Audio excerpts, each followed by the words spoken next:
Today, I'm visiting a really special house out in Silverton. The Gordon House is the only public Frank Lloyd Wright house in the Pacific Northwest. This home was originally built for a farmer and located on the bank of the Willamette River. It only narrowly avoided getting demolished, and I'm so glad it did. Now it has been turned into a museum piece for all to enjoy and study the once-in-a-lifetime architectural skill of Frank Lloyd Wright. Great to see you. Hey, good to see you again. Welcome to the Gordon House. This is one of my favorite places to come visit. Wonderful. Well, we're anxious to have you here and tell you all about it. Let's talk about just how this got here and who are the Gordons? Yeah, well, the Gordons were living in Portland for a number of years, and they decided to move to the country. Mrs. Gordon was the one who wanted this house, and she got what she wanted. It was originally along the Willamette River in Wilsonville, but it got moved here. This is Frank Lloyd Wright's basic answer to affordable living with his Usonian series, right? Yeah, they were meant to be affordable and easy to build. Excited to go take a look, shall we? Yeah, let's do it.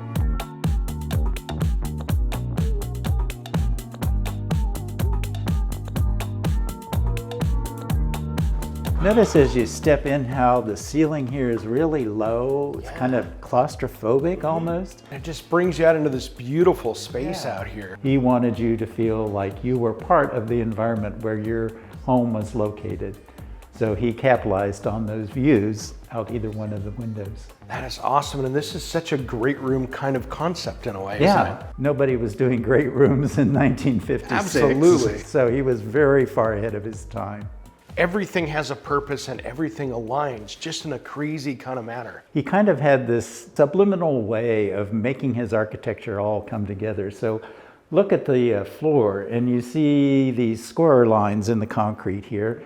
And notice how the square line lines up with the seam in the banquette over there. That lines up with the support for the bookshelf. So he's using these very subliminal clues to pull together his architecture. Yeah, it just really makes it feel harmonious.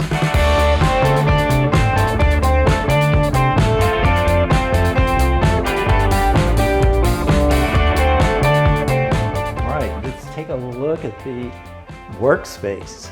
Wow. Wright never called them kitchens, he called it a workspace. Isn't that interesting? It is, because he always designed them really small and really not social. They were typically horrible.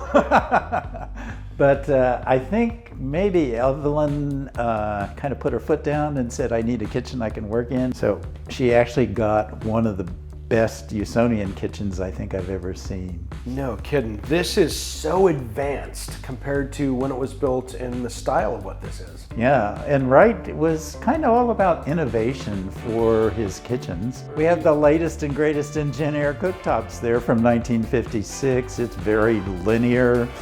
Actually has downdraft venting. It has lights on there so you can see what you were cooking. One thing I noticed is the 15-degree bevel on this. Yeah, and notice it's above up. us here too. Yeah, and so Wright used that 15-degree angle throughout the entire house. So where did the 15 degrees come from? Wright liked to design the furniture for the houses that he built.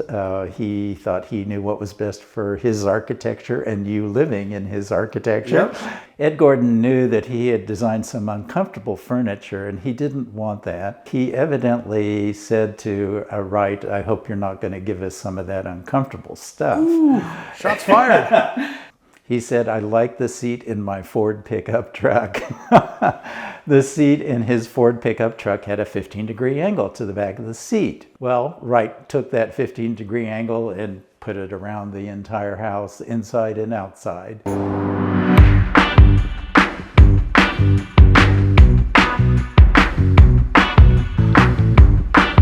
I gotta ask you about the fretwork up here because it's so beautiful, but what's the reason or purpose behind it? Well, Wright designed fretwork to mimic stained glass. As the sun comes around during the day, you get these light and shadow patterns like stained glass, but it's not as expensive to make. And we get that 15 degrees back in there again. We do. It's following through the entire house. Very cool. Speaking of that, should we go take a look at this bedroom back here? Yeah, let's go look. Wow, I just love this bedroom up here. Yeah, well, this would have been the bedroom for the two sons. We have this built-in bookcase headboard here, 15-degree angle on that one as well. And we have the 2 desks there for the sons to sit and do their homework. Notice we have these wonderful window doors here in this room. And this bedroom would have had a view of Mount Hood. Oh. So Wright, again, is capitalizing on the site, and this would have been my bedroom if I lived here. Right. But let's go out on the balcony and take a look. Wow, this is cool. Notice this door that we came through. Yeah. This is one of Wright's trademarks. He's creating openness. He was all about openness. He didn't want you to feel boxed in. He also felt you needed to be able to get outside, be part of the environment where you're living. He coined the term organic architecture. Yep. And so he felt that the bedrooms should have access to the outside. So either a balcony or a terrace downstairs, so that you could feel like you were part of the environment where your house was located.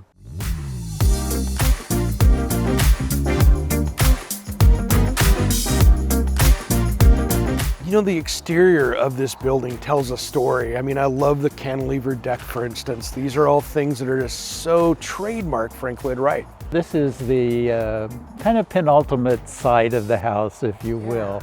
Out this view, we would have had the Willamette River.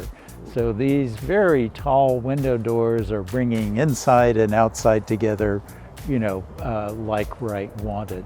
Notice the terrace doesn't step up or down. It's like continuing the floor, blurring outside and inside again. Yeah, it's beautiful. And I love the cedar, how it steps down on the outside. It kind of goes the opposite way that you would think of. Again, back to that 15-degree thing. Right. Yeah. Again, he's using his 15-degree angle for the siding on the house and continuing to pull his architecture together. What a masterpiece. This house is the perfect encapsulation of all of Wright's design aesthetics, here for everyone to come to appreciate. If you want to come see some of the best architecture of its time for yourself, the Gordon House is available for tours. And if you want to see this house preserved for generations to come, consider donating to the Gordon House Conservancy. I'm so happy that people stepped in and saved this home, because this could have ended up like many other pieces in a dumpster. Yeah, we are very fortunate that it was saved and fortunate that it got to this location. Unfortunately, we don't have the Willamette River or we don't have Mount Hood, but it's just wonderful that it is actually here.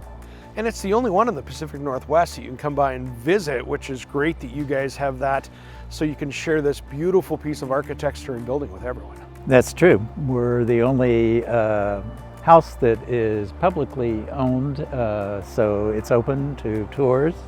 And we welcome folks to come tour the house. It's a lot of work to preserve this house and keep it up. There's always more to do. We always can use more money. We're hoping to build a visitor center someday, and that would be really terrific. All right, guys, this is a one-of-a-kind house here in the Pacific Northwest.